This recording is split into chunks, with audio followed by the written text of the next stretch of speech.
Yang satu kelihatan profesional, yang satu kayak mainan. Mendingan beli mana? Full frame Sony A72 atau APS-C Sony ZV-E10? Langsung kita bahas. Dari budget dulu, dengan budget 11 juta, Sony ZV-E10 ini kalian bisa dapetin bareng lensa kitnya. Kalau A72 gua nggak tahu barunya ada apa nggak. Kalaupun ada yang baru juga itu tidak resmi garansinya. Dan itu pun mungkin kalian cuma dapat body only. Secara sensor yang di bawah juga jelas Sony A72 menang karena dia full frame, sementara si Sony ZV-E10 itu APS-C. Dan soal looks-nya Sony A72 menang, udah jelas lebih profesional dibandingin ZV-E10. Yang dimana ZV-E10 ini kelihatan kayak mainan, apalagi warna putihnya. Dan belum lagi di Sony A72 ini bawa sebuah electronic viewfinder yang dimana ZV-E10 ini tidak ada. Akan tetapi perihal layarnya gua jelas lebih suka Sony ZV-E10 karena dia vari-angle. A72 ini cuma bisa ditilt ke atas ke bawah aja. Belum lagi di A72 yang gua rasain layarnya ini ringkih banget dan banyak case juga dari orang-orang yang dimana fleksibelnya ini suka rusak si A72. Ya ini subjektif soal ukurannya yang dimana gua pilih Sony ZV-E10 karena dia lebih kecil, lebih compact, lebih enak dibawa-bawa. Kalau soal spesifikasi baik foto dan video hampir secara keseluruhan Sony ZV-E10 ini menang. Jelas dia kameranya ini lebih baru, teknologi dan fitur yang dibawa ini lebih advance dibandingin si Sony A72. Untuk performa autofocusnya juga menang Sony ZV-E10 dibandingin Sony A72 yang dimana di ZV-E10 ini juga ada subject animal detection. Ya walaupun secara keseluruhan spek Sony ZV-E10 ini menang dari A72 akan tetapi ada dua hal yang dimana Sony ZV-E10 ini kalah sama A72. Yang pertama Sony A72 ini bawa sebuah IBIS meskipun tidak perfect tapi nice to have dibandingin ZV-E10 dia tidak ada. Yang kedua itu di A72 bawa mechanical shutter, di ZV-E10 tidak ada. Nah, karena nggak bawa mechanical shutter, jadinya kalau kalian pakai foto si Sony ZV-E10 ini, foto subjek cepat itu jadinya rolling shutter atau meleot-meleot. Kalau perihal baterai, mereka berdua ini pakai tipe baterai yang sama. Akan tetapi kalau kalian pakai Sony ZV-E10, gue yakin bakal lebih boros. Karena apa?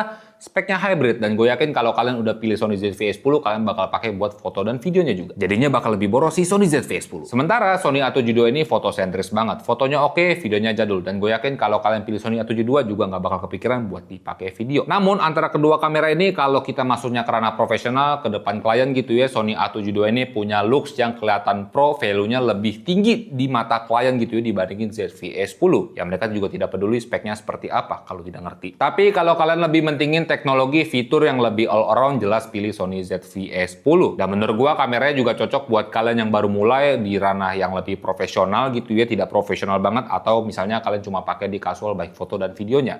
ZV-E10 ini lebih baik. Dan ya, semoga bermanfaat, semoga bisa nentuin pilihan yang terbaik buat kalian.